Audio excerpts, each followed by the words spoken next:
দাদা বাবুরও অনেক কান্নাকাটির পর বলছে যে বাংলাদেশ ক্রিকেট টিমকে রাষ্ট্রীয়ভাবে নিরাপত্তা দেবে, কিন্তু বাংলাদেশ ক্রিকেট টিম তাদের সিদ্ধান্তকে নাকচ করে দিয়েছে। এবার গতকালকে আপনারা নোটিশ করছে যে আইসিসি থেকে একটা নোটিশ দিয়েছে যে বাংলাদেশ যদি খেলতে হয় তাহলে ভারতের মাটিতে খেলতে হবে, আর না হলে বাংলাদেশ ক্রিকেট টিমের পয়েন্ট অন্য টিমকে দিয়ে দিতে হবে। Because of Jay Shah, he is already involve ICC chairman. কারণ জয়শা যেহেতু একজন আইসিসির সদস্য হিসেবে অন্তর্ভুক্ত আছে, সে কখনো চাইবে না যে ভারতের একটা নৈতিক পরাজয় হোক, সে কখনো চাইবে না। কারণ তারা উগ্র সন্ত্রাসীদের কাছে হার মেনে মুস্তাফিজকে তারা বিতাড়িত করেছে আইপিএল থেকে।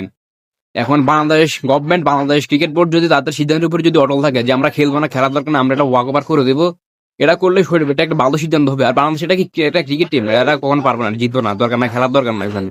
এতেই নিজের একটা জয় হবে, ওদের পরাজয় হোক, আমরা আমরা সেটাই চাই।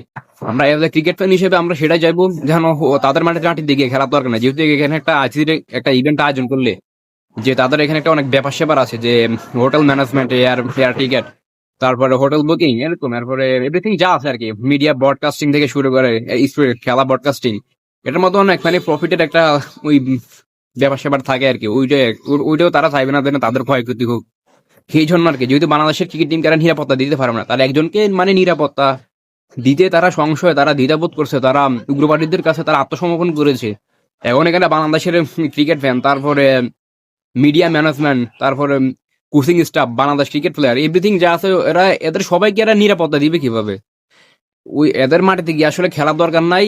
বাংলাদেশ টিম যেহেতু বাংলাদেশের আবেদনকে আইসিসি থেকে নাকচ করাও দেওয়া হয়েছে বিগত জয়সা, যেহেতু উগ্র সন্ত্রাসীদের একজন সদস্য আছে আইসিসির অন্তর্ভুক্ত, এই জন্য তারা চাইবে না যে তাদের একটা পরাজয় হোক। এখন সেটাই ভালো হবে যেন বাংলাদেশ যেন তাদের মাটিতে গিয়ে যেন না খেলে, এটাই সঠিক সিদ্ধান্ত বলে আমরা মনে করি।